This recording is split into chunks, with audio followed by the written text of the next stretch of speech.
Howdy strangers! Hej, det är Singel-Stina tillbaka i rutan.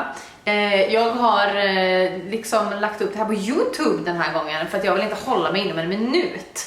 För jag tänkte att jag skulle göra en liten uppdatering om min senaste månad som superdejtaren Stina.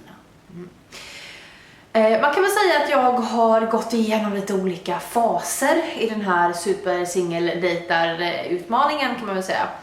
Jag började väl när jag la ut det här och bara oh my god, typ alla medier är typ över mig och typ dör och det bara sprids i media som någon slags ström liksom. Och jag tänker att det här kommer, tänk om ingen skriver nu. Tänk om ingen skriver till mig, det vore ju jätteläskigt. Men det har folk gjort och det har varit jätteroligt. Jag har fått en massa mejl lite här och där. Och då tänker man så här, ja men gud, du har gått på 30 dejter Stina, det har varit awesome. Du har bara slunkit igenom den här utmaningen som någon slags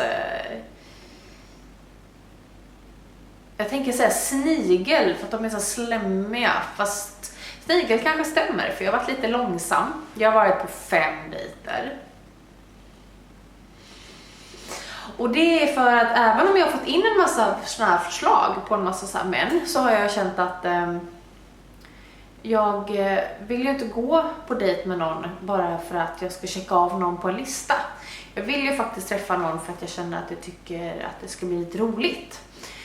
Så även om jag har utmanat mig själv i mina gränser lite och träffat folk som jag kanske inte skulle gjort annars för att av olika skäl.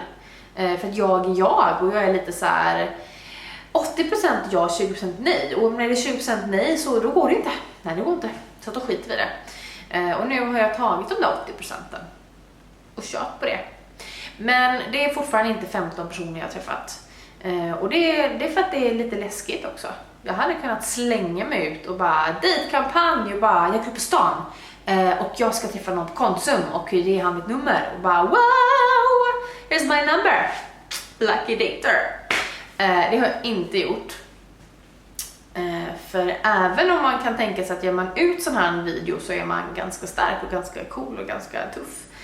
Så gör man ju det kanske för att man inte tycker att man är så cool och tuff. Eller jag tycker inte att jag är det. Jag tycker att jag är jättefeg. Och det är jag, i alla fall när det gäller kärlek. Då är jag skitfeg.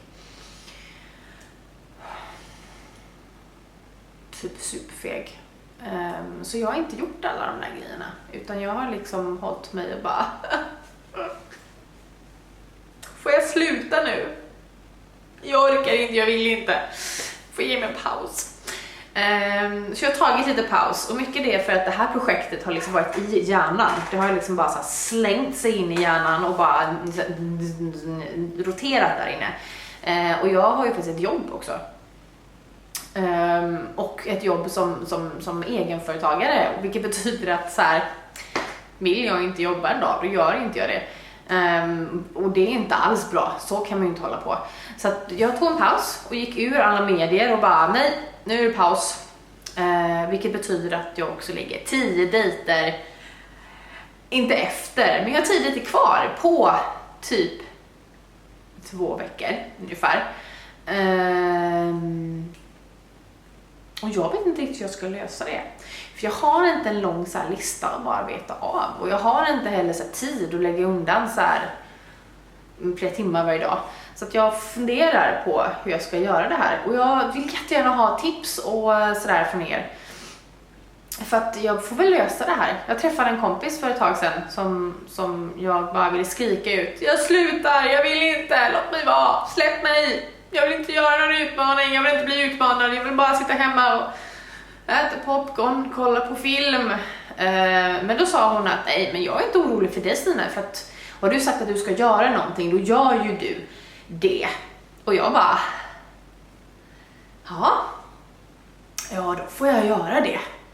Och så nu känner jag att jag behöver det. Ursäkta.